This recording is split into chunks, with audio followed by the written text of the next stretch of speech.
Allohning adolati.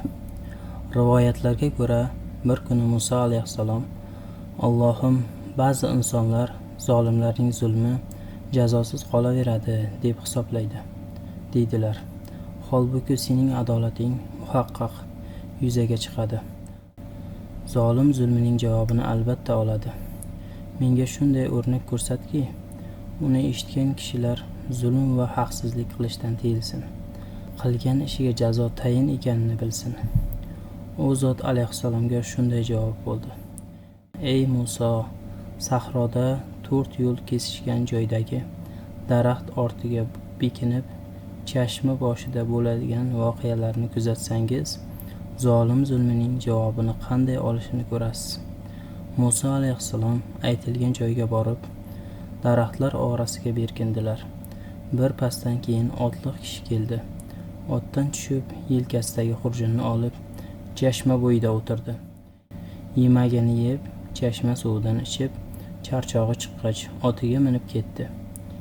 Ichida oltinlar bo'lgan xurjunni esa unutib qoldirdi.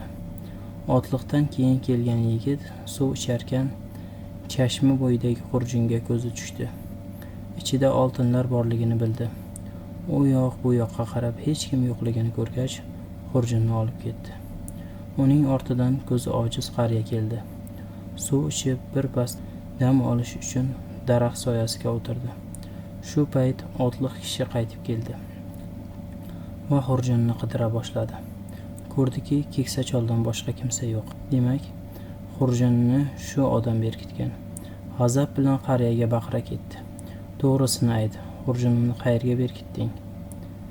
Tezda pullarimni qaytar, bo'lmasa o'ldiraman." "Men ko'zi ojiz odam bo'lsam", dedi chol, "xurjuningni qayerdan bilaman?" G'azabi qo'zigan otliq aldayapti deb o'ylab, cholni bir urishda o'ldirib qo'ydi va otini minib jo'nab ketdi. Voqealarni kuzatib turgan Muso alayhissalom Allohga nido qilib so'radilar: "Parvardigoro, otliqning xurjunini uning ortidan kelgan yigit olib ketdi. Jazosini esa undan keyin kelgan qariya oldi. Bu yerda adolat qani?" Alloh taolodan shunday xitob bo'ldi: "Ey Muso, odamlar shunday hodisalarning sirtiga qarab xulosa chiqaradilar. Ichidagi qadarning adolatini esa ko'rmaydilar." Chashma bo'yidagilar avvalda qilgan ishlariga javob olishdi. Ya'ni oltinlar solingan xurjunni chashma boshida unutgan otliq o'z vaqtida qo'lida xizmat qilgan faqir kishining haqini bermagan. Uning xurjunni olib ketgan yigit o'sha faqir xizmatchining o'g'li. Xurjundagi pullar otasining haqi edi. Ularni olib ketdi. Adolat shu taxlit yuzaga chiqdi. O'lgan qariya esa oskanda osgan, keskanda kesgan zolimlardan edi. Umri zulm qilish bilan o'tgan. Eng so'ngida esa otliqning otasini musht bilan o'ldirgan. Qotilligi yashirin qoldi deb o'ylagandi. Nihoyat kuni kelib, otliq pulini o'g'irlagan deb gumon qilib, qariyani bir mush urib o'ldirdi. "Ey Muso, bandalarimga aytginki, hikmatini bilmagan voqealardan norozi bo'lishmasin.